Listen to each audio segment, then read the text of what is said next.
Billionaire refused to drive his pregnant wife to the hospital but rushed when Mistress called. There are secrets money can't keep hidden forever, desires that even fortunes can't silence, and betrayals that no amount of gold can mend. Alexander Morgan, a millionaire living in the lap of luxury, had everything a man could possibly want: power, influence, and a gleaming empire that stretched beyond what most people could imagine. Yet in the hours before his child's birth, when his pregnant wife, Catherine, needed him most, he turned his back on her hospital plea. Moments later, he rushed out the door, fueled by the desperate call of his mistress. What happened next unraveled a devastating scandal that would change their lives forever. Alexander Morgan was the sort of man who, from birth, seemed destined for greatness. He was born into the elite Morgan family, whose origins were rooted in the old money circles of Greenwich, Connecticut. The estate he inherited, known simply as Winfield Manor, was a multi-winged structure of polished marble floors and gilded columns. Majestic gardens, meticulously maintained since the days of his grandfather, surrounded the manor with a labyrinth of hedges, exotic flowers, and a gentle fountain that splashed like crystalline raindrops under the sun. To many, the Morgans seemed to have it all: wealth, prestige, and an impeccable reputation. Beneath this refined exterior, however, the Morgans harbored a kind of generational arrogance.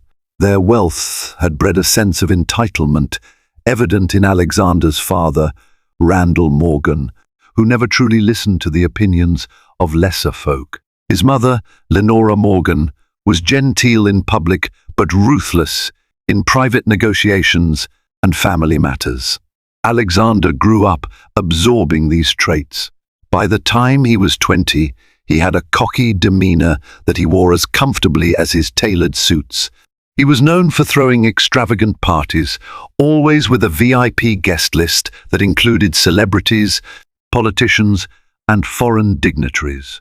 Rumors circulated about the outlandish sums he spent on rare champagne and caviar. Yet these trivialities paled in comparison to the cunning mind that made him a formidable businessman in his own right. But it was not strictly arrogance that defined him. Alexander had inherited his mother's quick wit and father's relentless ambition. By his mid-20s, he had expanded the family fortune into technology investments, real estate, and even a high-end fashion brand. His name was whispered at exclusive clubs in Monaco and rubbed shoulders with venture capitalists in Silicon Valley. People either loved him or envied him. Either way, they never stopped talking about Alexander Morgan. In this swirl of wealth and status, he encountered Catherine Beaumont, a talented interior designer whose refined artistry had caught the eye of New York's upper crust. She was elegant, with a keen sense of color and an understanding of space that transcended standard design. Her skill attracted Alexander as he sought to renovate Winfield Manor into something new and daring, yet still dignified. A professional relationship was born, and from it sprang a personal connection that neither had anticipated. From the outside, Catherine was everything the Morgan family admired in a potential partner for Alexander: sophisticated, poised, and polished. She came from a modest yet respectable background, and her sense of style was impeccable. Catherine was not a typical gold digger. As people might label a woman who married into money, she had built her own successful design firm, Beaumont and Company, and had a flourishing client base even before crossing paths with Alexander. Their courtship was straight out of a glossy magazine, filled with luxurious trips to Paris, weekends on a private yacht in the Mediterranean, and exclusive dinners at the finest restaurants Manhattan had to offer. As a couple, they were soon featured in society columns, lauded as the latest power duo of the city. Friends speculated about a grand wedding, and indeed, it soon happened at an exquisite ceremony held in the lush gardens of Winfield Manor. under glimmering fairy lights and attended by hundreds of elites. No one suspected the clouds forming on the horizon. Marriage, despite the fairy tale opulence, brought Catherine face to face with the reality of life as a Morgan. Alexander was not an easy husband to please. He had grown up in a household where emotions were seldom shown and conflicts were brushed under expensive rugs. In moments of tension, his solution was to withdraw into his vast office, distracting himself with work or a fresh business opportunity. Catherine, on the other hand, believed in openness and communication. She had grown up with a supportive mother and father, Linda and Gerald Beaumont, who encouraged talking through problems. The Morgan family's tendency to hide issues behind extravagant vacations or lavish gifts was foreign to her. Early in their marriage, small arguments about schedules, social events, and demands of work were resolved quietly, with Catherine often giving in for the sake of peace. She understood Alexander was busy, juggling multiple ventures, but she also believed that once the dust settled, they would learn how to be a strong couple. After all, love had brought them together, and love was supposed to endure. The trouble began when Catherine noticed that Alexander's nights out with business partners became more frequent. He would casually mention a new investor meeting late at night, an impromptu conference with foreign partners, or a glamorous gala in the city he simply had to attend. Yet Catherine, uninvited, was left home alone. She tried to brush off her concerns, reminding herself of how important building connections was to the Morgan legacy. But an unsettling knot formed in her stomach each time Alexander's phone buzzed, especially when he darted out of the room to answer calls in private. She never accused him outright of wrongdoing. She wanted evidence, but more than that, she wanted trust. Some nights, Catherine found herself sitting in their grand living room, the gold-framed mirrors and plush sofas mocking her solitude. She would stare at the clock, each tick echoing the quiet frustration in her heart. Alexander often breezed in after midnight, sometimes smelling of expensive perfume that wasn't hers. When asked, he'd mumble about large gatherings where everyone was wearing different fragrances. Catherine wasn't convinced, but she swallowed her suspicions, determined to maintain her dignity and composure. Family gatherings at Winfield Manor also started to weigh heavily on her. Alexander's mother, Lenora, a rigid woman who believed the Morgan men could do no wrong, would chastise Catherine for any perceived failure. Her attire was never quite right, her table manners not refined enough, or her inability to conceive a child quickly enough to continue the Morgan lineage. Such remarks were painful, but Catherine did her best to smile politely, taking the jabs in silence. Little did Lenora know, Catherine had been yearning for a child as much as Alexander seemed to avoid the subject. In truth, Catherine feared that a child might only further complicate her shaky marriage, but she also clung to the hope that motherhood might bring her and Alexander closer, teach him responsibility, patience, and empathy. It was a gamble she wasn't sure she was ready to take, but fate had different plans. Amid the extravagant dinners and stifled whispers in the mansion's hallways, Catherine discovered she was pregnant. A swirl of emotions engulfed her that day: excitement, anxiety, a flickering sense of triumph. She quickly scheduled an appointment at a private obstetrics clinic in Manhattan, wanting to confirm the news with absolute certainty. There, she met Dr. Gabriel White, a gentle physician who recognized her name immediately. News traveled fast in society circles. Dr. White confirmed her pregnancy and gave her a long list of guidelines. He stressed the importance of rest, a balanced diet, and emotional well-being. Catherine left with a baby's first ultrasound image, a picture she found herself staring at in a flutter of awe. She slid it into her purse, heart pounding, thinking of the best way to break the news to Alexander. Yet upon arriving home, Catherine found the mansion eerily quiet. She sent a quick text to Alexander. "I have something important to tell you. Please come home as soon as possible." No response came. She waited, pacing the marble floors, replaying every scenario in her mind. Would he be happy? Would he feel burdened? She tried to remain positive, imagining his arms wrapping around her in excitement. He arrived near dawn, exhausted and slightly tipsy. Catherine gently guided him to bed, wanting to postpone the conversation until he could fully absorb the news. That morning, when the first rays of sunlight peeked through the heavy drapes, she placed the ultrasound photo on the breakfast table and mustered all her courage. "Alexander," she began, her voice trembling, "we're going to have a baby." He stared at the ultrasound image for a long moment, blinking in disbelief. There was an emotion fleeting across his face, something close to shock, perhaps fear, maybe even awe. But just as soon as Catherine thought he might smile, a guarded look replaced it. "A baby?"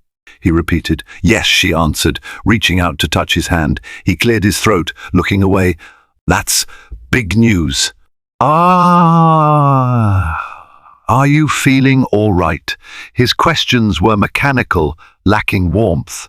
Catherine's heart sank. She tried to stay composed, hoping that once his initial surprise wore off, he'd show excitement. Alexander gave her a quick kiss on the forehead, muttered something about needing time to process, and retreated to his office. Catherine told herself he was just overwhelmed. It had been a late night after all. She decided to give him space, assuming he would come around once the shock subsided. However, for every day that passed, Alexander remained distant. She would find him absorbed in business calls, reading through financial reports, or making plans that excluded her.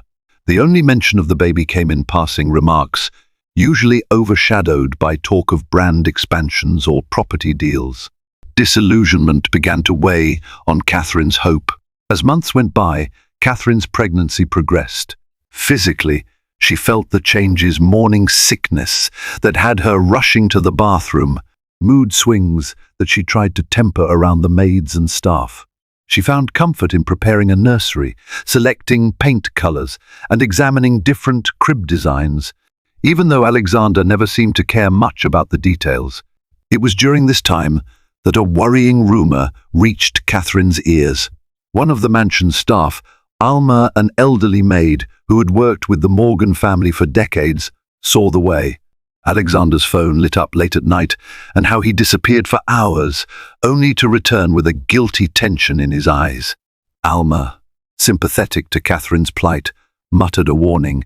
"Be careful, Miss S. Morgan. There is something you should know." Catherine's pulse quickened.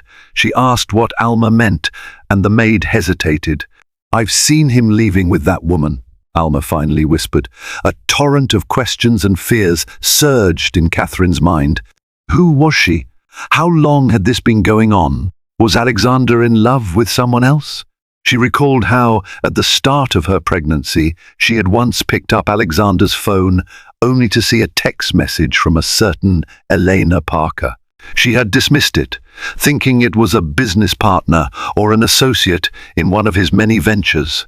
But that name started to echo in Catherine's thoughts more persistently now. She also remembered the expensive perfume that clung to Alexander's suit's perfume that was definitely not hers. Rather than confronting him immediately, Catherine attempted to gather evidence. One evening, she went to Alexander's office under the pretense of asking for help with financials for the nursery. While he was showering, she found his phone on the table, still unlocked. Guilt gnawed at her, but she pressed on, afraid of what she might discover. At first, she saw emails regarding property developments and a chain of hotels he was investing in.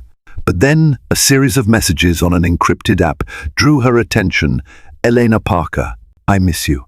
Can we meet? Alexander, tomorrow night. Hotel Royale, same suite. Catherine nearly dropped the phone. Her chest tightened and her vision blurred with tears. So it was all true.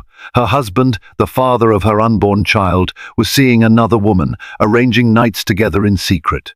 The betrayal was laid out in black and white.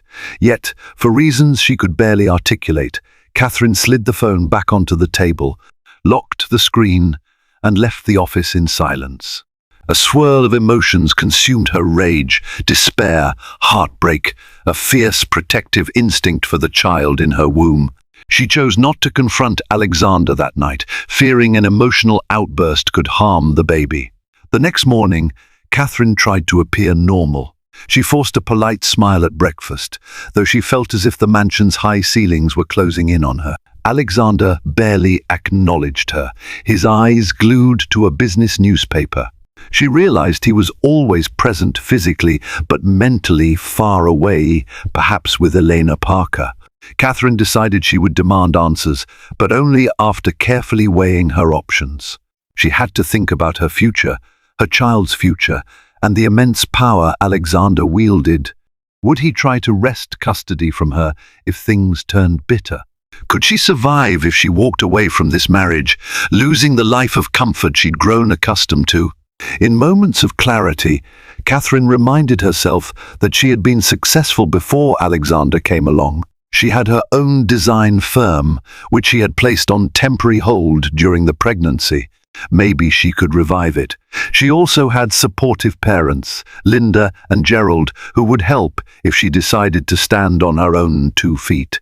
But the emotional toll was crushing. She had loved Alexander, or at least the version of him he once showed her.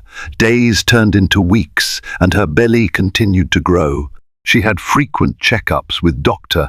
White, whose gentle voice and kind demeanor brought her some solace.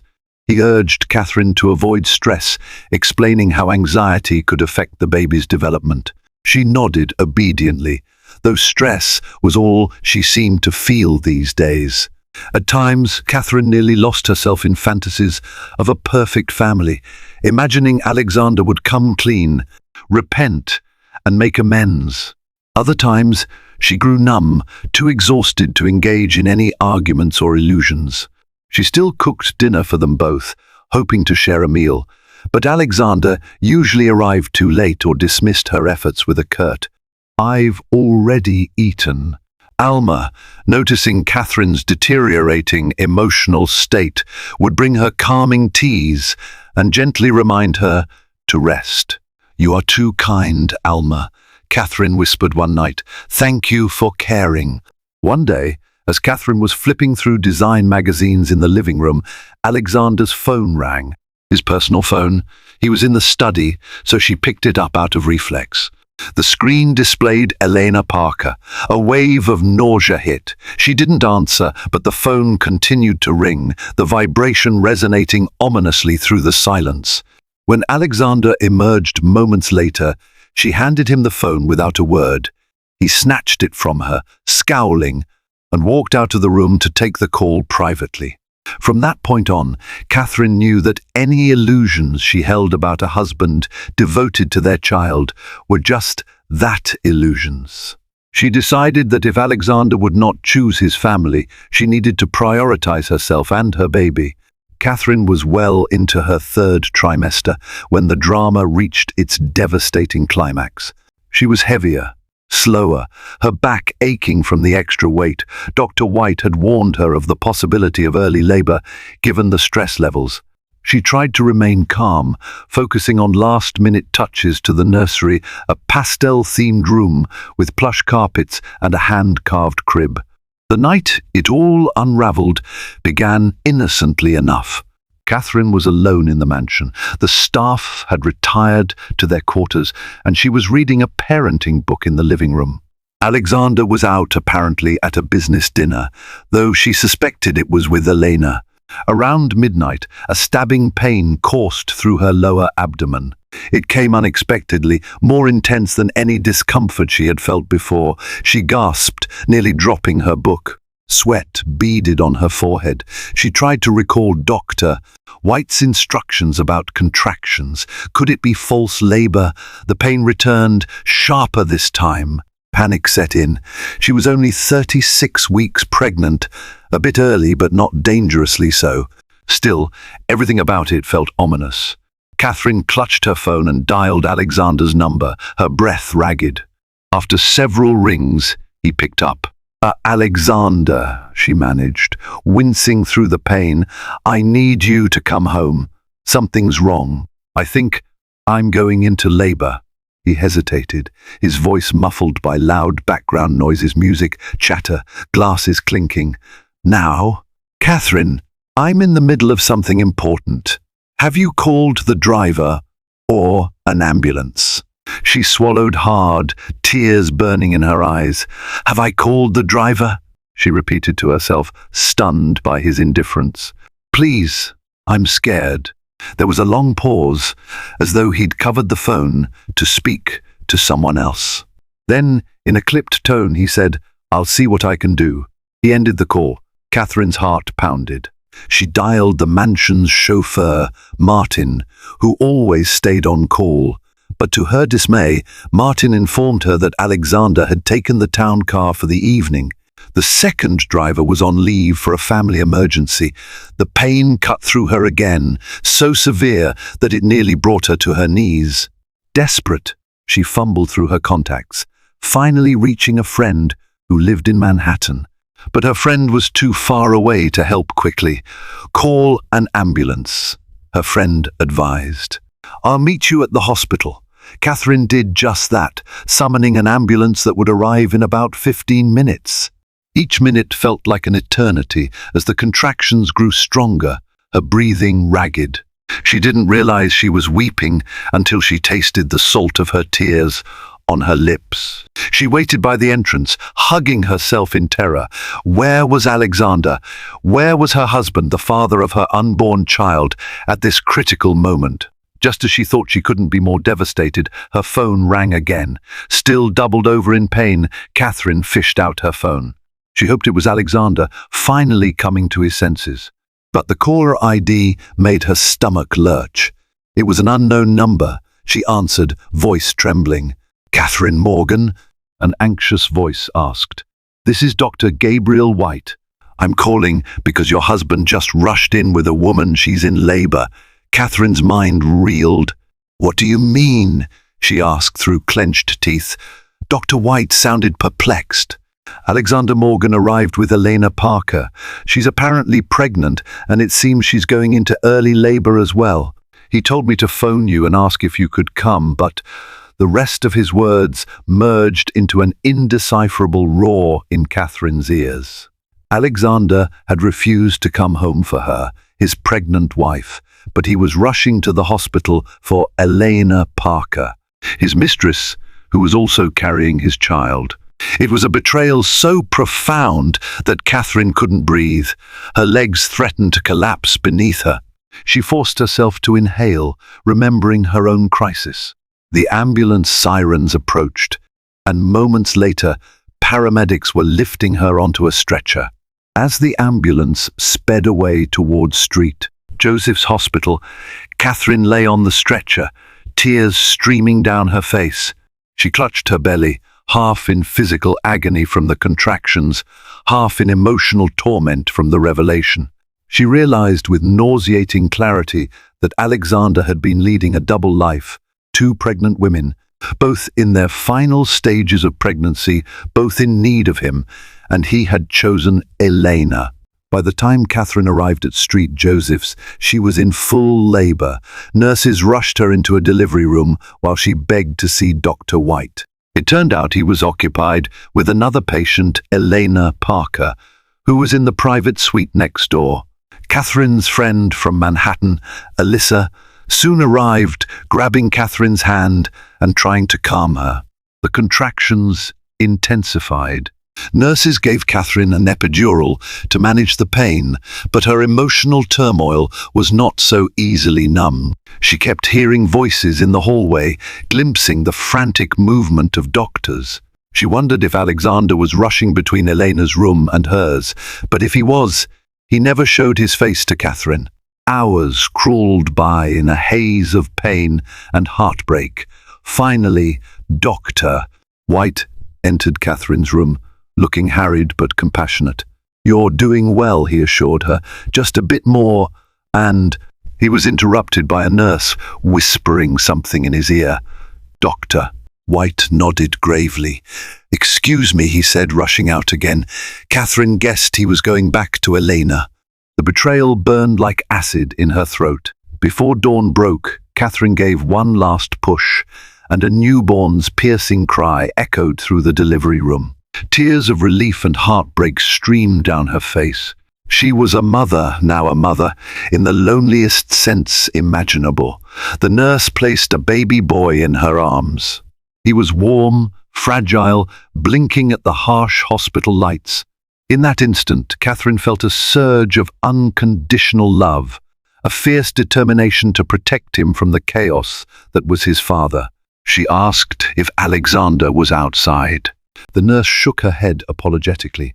Alyssa hugged her and whispered, "I'm so sorry, Catherine." A few hours later, as Catherine tried to rest, Dr. White returned to check on her. "Your baby is healthy," he said. "He's in the neonatal ward for observation, but he's fine." He paused. "Elena Parker had a baby girl. She's stable as well." Catherine's lips trembled. "And Alexander?" she asked, though she could guess. "He left about an hour ago. I believe he went home with Miss Parker's baby." She insisted on discharging early, and Alexander seemed very worried. The final blow. He had left Catherine alone in the hospital, but had escorted his mistress and their newborn daughter. Catherine felt like she was drowning in humiliation and sorrow. Catherine spent 2 days in the hospital. Alyssa stayed by her side, helping with everything from paperwork to baby care. Meanwhile, Alexander sent no messages, made no calls. A cold, paralyzing anger replaced Catherine's sorrow. She vowed that once she returned home, she would confront him directly. If he wanted a divorce, so be it. If he wanted to fight, she would fight back. She would not be a doormat any longer. When Catherine finally arrived at Winfield Manor, her newborn son swaddled in her arms. She felt a terrifying emptiness in the grand corridors. The staff seemed on edge, avoiding eye contact. Alma approached, offering to help Catherine get settled. "Mr. Morgan is in the study," she whispered. Catherine nodded, steeling herself. She handed her son to Alma, who cradled him gently. Summoning her courage, Catherine walked down the hall, each step echoing in her ears. She found the study door slightly ajar.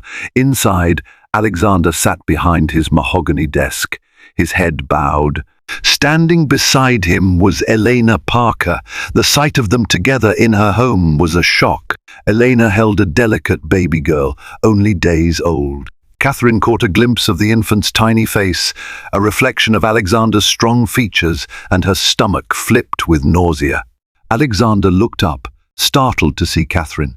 "Catherine, you're back," he said lamely. She clenched her fists, her voice trembling with fury. "What is this, Alexander? I come home from the hospital, alone, after giving birth to our son, and find you here with your mistress and your other child in my house?" Elena shifted uncomfortably, her face pale. Alexander said, "We could stay here temporarily," she murmured. "I have nowhere else to go." Catherine laughed bitterly, tears pooling in her eyes. "You have nowhere else to go? You think that justifies any of this?" Alexander stood up, hands raised in a feeble gesture of peace. "Listen, Catherine, let's be rational. I didn't plan this. It just happened. Elena's baby was early. She needed me there. And you had the ambulance. You were taken care of. You think that excuses anything," Catherine shouted, her voice echoing off the ornate walls. "You left me in labor and rushed to her side. Do you realize how humiliating, how heartbreaking that is?" Elena began to cry, her tears streaking her makeup. "I'm sorry, but I love Alexander, and he loves me too." She looked at Alexander for confirmation. He said nothing, but his silence spoke volumes. Catherine's fury soared to new heights, but she also felt a deep sadness pulling her down. "Did you love me at all?" she asked quietly, voice quivering. "Or was I just some trophy wife you paraded around while you kept your real life hidden?" Alexander swallowed. "It's not like that. He hesitated, then let out a long breath. I care for you, Catherine, but Elena and we have a different connection. It began before you got pregnant. I'm sorry." Those words sliced through the last thread of hope Catherine held. She realized then that Alexander had made his choice. The love she thought they shared had been one-sided for far too long. She took a moment to gather herself, focusing on the bigger picture. Her son was in the arms of a loving maid, but she would not allow him to grow up in a toxic environment. "I want you to leave," Catherine said finally, her eyes filled with quiet fury. "Both of you, get out of Winfield Manor." Elena clutched her baby protectively. Alexander bristled, stepping forward. "This is my estate, Catherine. You can't just—" "I can," she interrupted. "The deed is in my name as well. Remember the vow we made after we got married, to share everything? If you don't leave willingly, I'll have you both removed. I have enough evidence of your affair to make your life miserable in divorce court. Believe me, Alexander, I will do it." A glimmer of fear crossed his face. He knew Catherine wasn't bluffing. Her father, Gerald, was a prominent attorney, and Catherine herself was no stranger to legal battles. Alexander stared at her, then at Elena, as though trying to balance loyalties. Finally he conceded. "Fine," he muttered. "We'll go for now, but this isn't over." Catherine stepped aside, allowing him to pass. She watched through teary eyes as Alexander and Elena left, carrying the newborn girl. The echo of the front doors, slamming shut, reverberated through the quiet halls, marking the end of one chapter of her life and the daunting beginning of another. In the days that followed, Catherine worked with her father's legal team to file for divorce. The media got wind of the scandal, and tabloids splashed headlines about the millionaire who abandoned his pregnant wife for his mistress. Rumors ran wild. Some alleged that Catherine knew about the affair all along and only acted the victim now, while others portrayed Alexander as a heartless playboy from the start. The truth was lost in the frenzy, but Catherine was too exhausted to care.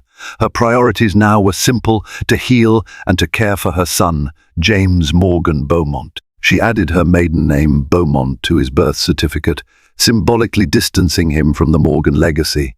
She revived her design business, Beaumont and Company, working from a home office while nursing her newborn. In the quiet of those early mornings, she drew strength from James's warm little face, his tiny hands gripping her finger. He was her future now, and she would not let him down. Support flowed in from unexpected places: fellow society women who had endured similar betrayals, old college friends who admired her bravery, even certain Morgan family acquaintances who quietly disapproved of Alexander's actions. Even the staff at Winfield Manor, like Alma, rallied around Catherine. She decided to keep the estate for James's inheritance, though she often wondered if it was cursed by the Morgan arrogance. Meanwhile, Alexander tried to maintain a relationship with James, though Catherine set strict boundaries. She allowed him supervised visits, primarily to ensure her son's safety and well-being. Each time he visited, Alexander would arrive in his luxury car, sporting designer suits, trying to project his old confidence. But Catherine noticed new shadows under his eyes, a weariness he couldn't hide.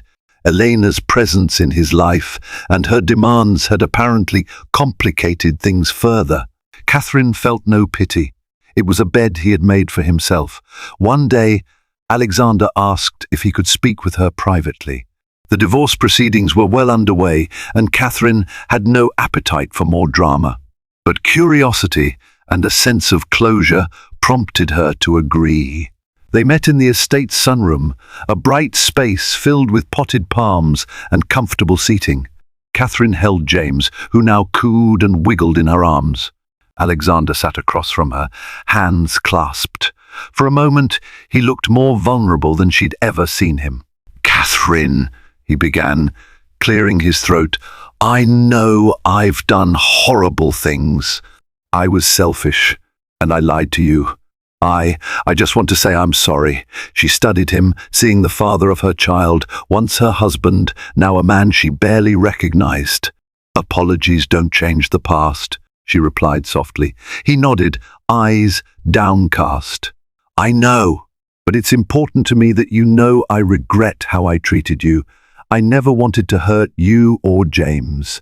She felt tears threaten to surface, but kept them at bay. I'm moving on, Alexander. I suggest you do the same. You have another family now with Elena. He inhaled sharply. Yes, but Elena and I. It's not what I thought it would be. She's threatened to take the baby if I don't financially support her. Everything's a mess. I realized too late that what I threw away was real. Catherine said nothing, only looked at the child in her arms. She thought of how she had endured labor alone, how she had faced betrayal after betrayal, how she had found the strength to keep living for her son. A piece of her pitied Alexander, but a larger part of her found it impossible to forgive. You made your choice, she said simply, standing up. Now you have to live with it. As the months went by, Catherine's divorce settlement was finalized. Despite the sensational headlines, Catherine managed to negotiate a substantial agreement that would secure James's future. She retained Winfield Manor, but opted to move into a smaller residence in Manhattan, a place she could more easily manage while working and caring for James. The estate remained in her name, used mostly for events or short weekend retreats. Alexander, meanwhile, faced a series of business setbacks. In part, these were caused by the negative publicity surrounding his personal life. Investors grew wary of his judgment. Elena's extravagant spending drained more of his finances than he had anticipated. Publicly, Alexander still maintained a veneer of success, but behind closed doors, cracks were forming. One day, out of the blue, Catherine received a phone call from an unknown number. She almost ignored it, but curiosity got the better of her. The voice on the other line was timid. This is Elena Parker. Catherine froze. Her heart pounded. Why are you calling me? There was a short pause. I'm sorry. I know I'm the last person you want to talk to, but I need your help. Alexander and we're in trouble. A surge of anger flared in Catherine. She nearly hung up. After everything you both did, you have the nerve to ask for my help. But something in Elena's trembling voice gave her pause. What sort of trouble? Catherine asked, trying to remain calm. Elena explained that Alexander had been entangled in a business deal gone wrong, leaving them on the verge of financial ruin. Debt collectors were harassing them, threatening lawsuits. Elena feared for the safety of her daughter, Darcy. I don't know what else to do, Elena pleaded. Alexander won't ask for help, and I have nowhere else to turn. Please, Catherine, he's still the father of your child. If something happens to him, it affects all of us. Catherine closed her eyes, battling conflicting emotions. She wanted to tell Elena to deal with the mess on her own, but the reference to James made her pause. As much as she loathed Alexander for his betrayal, he was indeed James's father. If he ended up in prison or financially ruined, the stigma would indirectly affect James's life too. Let me think about it, Catherine finally said, her voice cold. I'll call you back. She hung up, her stomach twisting in knots. She had worked hard to rebuild her world, to carve out a new life for herself and James. Did she really want to get dragged back into Alexander's mess? Catherine scheduled a meeting with her father, Gerald Beaumont, to discuss the legal implications of helping Alexander. Over a cup of coffee in her Manhattan apartment, she laid out Elena's desperate plea. Gerald listened patiently. Legally, you have no obligation, he said, but morally, well, that's up to you. Alexander's misfortunes might cast a shadow on James's future. If you help him, you might ensure some stability. But if you do nothing and Alexander's empire collapses, that will certainly affect child support. Among other things, Catherine wrestled with the decision for several days. Ultimately, she concluded that while she owed Alexander nothing personally, she had to consider James's long-term well-being. She decided to extend a measure of assistance, but with strict conditions. She would make a short-term loan to Alexander's failing venture, enough to stabilize it, on the legal condition that the funds were solely for business restructuring. She also demanded that Alexander sign an addendum to their divorce settlement, ensuring no further claims on her or James in case of future financial disasters. When she finally called Elena with the terms, she expected pushback or outrage, but the mistress only expressed gratitude. "Thank you," Elena breathed. "You're doing more than I deserve." Catherine couldn't disagree with that. She orchestrated a meeting in her attorney's office. Alexander showed up looking haggard, his once proud shoulders slumped under the weight of debt and regret. Elena stood by him, clutching their infant daughter. Catherine maintained a calm, businesslike demeanor as she explained the loan terms. Alexander avoided eye contact for most of the meeting, but when he finally looked at her, there was shame in his eyes. "I don't deserve this kindness," he said. "I know that." Catherine's gaze remained impassive. "Kindness? No, this is about responsibility. I'm only protecting our son and ensuring you don't drag him into your ruin." He nodded, signing the paperwork without hesitation. Over time, Alexander used the funds to reorganize his businesses, narrowly avoiding complete bankruptcy. The tabloids eventually moved on to other scandals, and Catherine's life grew increasingly settled. Her design firm flourished once again, and she found fulfillment in motherhood. Balancing work and parenting wasn't easy, but Catherine thrived on the challenge. Every evening she rocked James to sleep, reading him bedtime stories. His playful giggles were a reminder of what truly mattered. As for Alexander and Elena, their relationship grew strained under financial pressures and the lingering guilt of how they'd come together. Rumor had it that Elena left him a year later, taking their daughter elsewhere, though Catherine only heard these whispers in passing. Alexander's presence in James's life remained minimal, occasional visits, lukewarm attempts at fatherhood. Catherine neither encouraged nor obstructed these visits. If James wanted to see his father, she would not deny him, but she also wouldn't pretend that Alexander was a reliable figure. In a twist of fate, Catherine found herself at peace with the outcome. She had discovered a reservoir of strength. She never knew she possessed strength, born out of betrayal and heartbreak, channeled into rebuilding a life on her own terms. She had faced the ultimate humiliation of being forsaken in her hour of greatest need, but she had refused to be defined by that moment.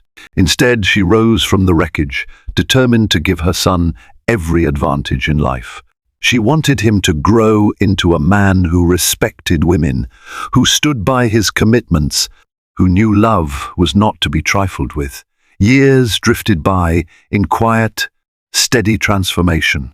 What once was a grand stage of betrayal and heartbreak turned into a landscape of learning and growth for Catherine Beaumont. She'd learned to stop defining herself by the wounds of the past and, instead, shaped a fulfilling life around her passions, her son and the principles she clung to so fiercely: honesty, self-respect, and perseverance.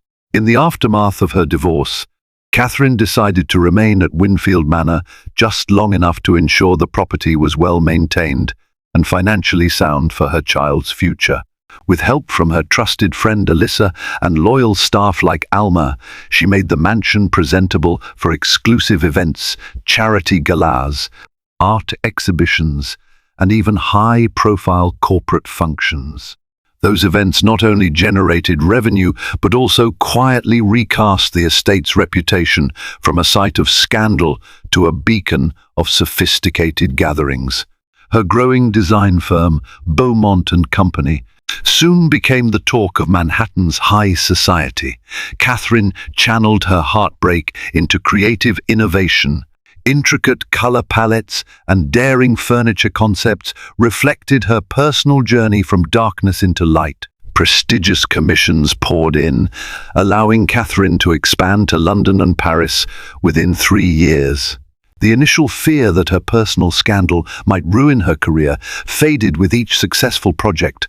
Her talent and professionalism spoke louder than any tabloid headline. Though balancing single motherhood with an expanding empire was far from easy, Catherine discovered a profound inner strength. Each morning she rose early to feed her son, James, who beamed at her with bright eyes that reminded her of why she worked so hard. She would rock him in the glow of dawn, telling him gentle stories of faraway lands before diving into phone calls with international clients or scribbling design notes in her leather-bound planner. Even at such a young age, James seemed to sense his mother's love. He cooed and kicked with excitement whenever she cradled him in her arms. When James was old enough to toddle around, Catherine decided it was time to move from Winfield Manor into a more modest but beautiful townhouse in Manhattan. The manor, while grand, felt weighted with too many memories she wished to leave behind. She visited often for business events, but she craved a fresh start, an environment uncluttered by the haunting echoes of Alexander's betrayal. Her new home, a brownstone with tall windows and a cozy garden, became her sanctuary, a place she filled with bright paintings, minimal furniture, and photographs that captured her son's every milestone. In the swirl of these life changes, Alexander Morgan remained a distant figure. Their divorce settlement granted Catherine sole custody, though she allowed him scheduled visitation rights. In the early months, he arrived promptly for these visits, still wearing an air of forced confidence. He brought expensive gifts for James, tiny suits, overpriced toys, and gold-engraved keepsakes. Yet as time passed, his visits grew sporadic.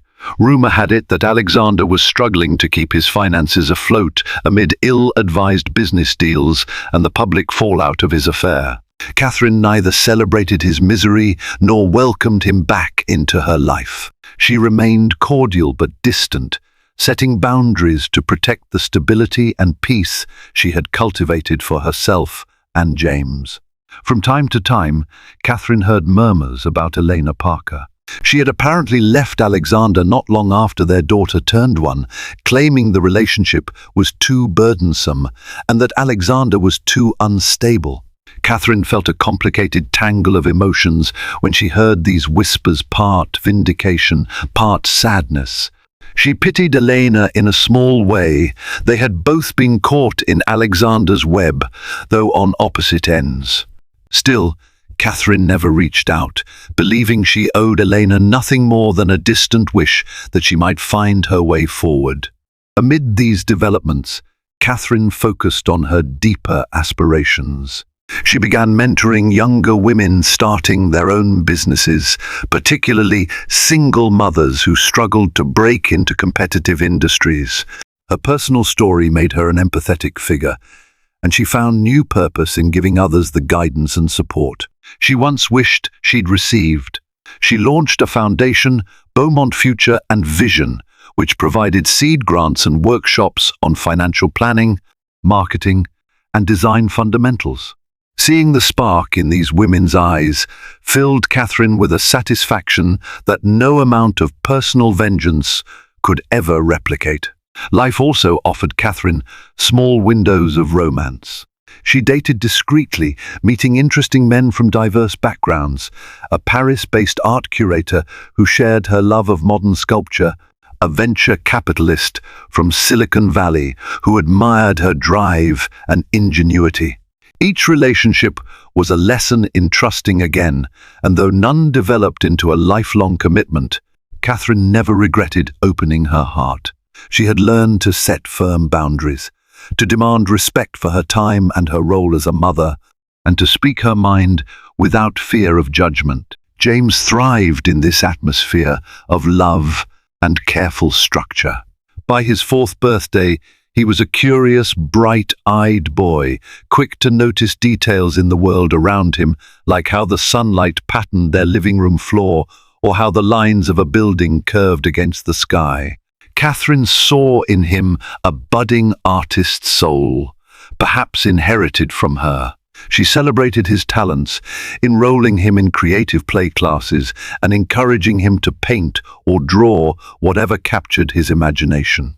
Often, she found his little scribbles taped to the walls, rough shapes, crayon marks, and experimental colors. Each drawing felt like a gift, a promise that the future might still hold beauty and wonder, no matter what storms had torn through their past. In quieter moments, when James asked about his father, Catherine offered gentle truths. She explained that Alexander loved him in his own way, but had chosen a different path.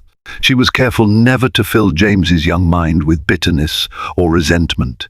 Life had taught her that hatred only weighed one down, and she refused to pass that burden to her child. Instead, she focused on hope and gratitude, the hope that James would grow up to be a compassionate, respectful man, and the gratitude that they had each other and more love than any betrayal could ever destroy. On one sunny afternoon in Central Park, Catherine watched James chase pigeons with squeals of glee. As she relaxed on a bench, she reflected on the woman she'd become, a far cry from the trembling wife who once begged her husband to drive her to the hospital. A gentle breeze caressed her face, and she inhaled deeply, savoring the moment. She was no longer haunted by the memory of that night when Alexander's betrayal loomed larger than anything else in her life. Instead, she felt the warmth of the sun, the beating of her own heart, and the unbreakable bond she shared with James. Catherine had come to understand that she didn't need revenge or validation from her ex-husband or anyone, for that matter, to find peace. She had spent years rebuilding, forging a life that was authentic and fulfilling, untainted by the scars of the past. Though the journey had been fraught with tears and turmoil, it led her to this serene moment, watching James squeal in delight as a flock of birds took off into the bright sky. She realized that happiness, once so elusive, had found them after all. And in that instant, Catherine knew this was her true victory, a life defined by her own resilience, her son's laughter, and the unwavering conviction that even the deepest wounds could be transformed into a source of unexpected strength. The saga of Alexander Morgan and Catherine Beaumont Morgan is a chilling reminder that even wealth and prestige cannot shield us from betrayal and heartbreak.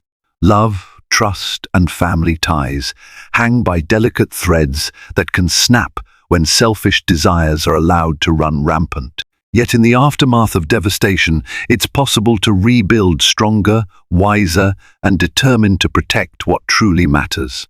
If Catherine's journey taught us anything, it's the power of resilience and the importance of self-worth. No matter how dark the circumstances, hope and perseverance can pave the way to a brighter tomorrow. Thank you for joining us on this emotional roller coaster of shattered vows, hidden affairs, and newfound independence.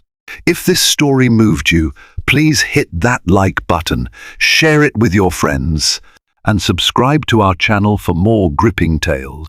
Your support means everything. Stay tuned for our next dramatic story.